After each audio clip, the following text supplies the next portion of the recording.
Welcome to the Miles and Points channel.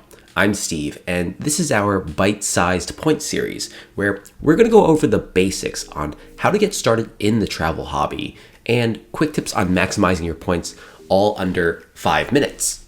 Credit card miles and points are rewards that you can earn by using your credit card to make purchases. These rewards can typically be redeemed for things like flights, hotel stays, and travel-related expenses. So there's a few different ways to earn credit card miles and points.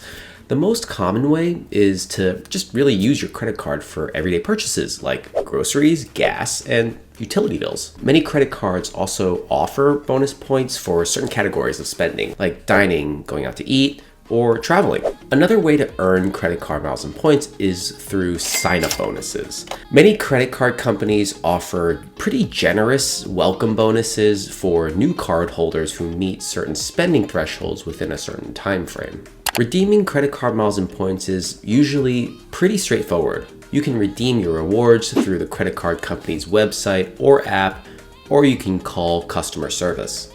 If you want to maximize your credit card miles and points, there's a couple things that you can do. Look for a credit card that offers bonus points in categories yet you frequently spend in. For example, if you travel a lot, look for a credit card that offers extra points for travel-related purchases like car rentals, airlines, or hotels. Take advantage of sign-up bonuses by applying for new credit cards and meeting the spending requirements to earn that bonus. Use your credit card for as many purchases as possible. As long as you can pay off the balance in full each month, you avoid paying heavy interest.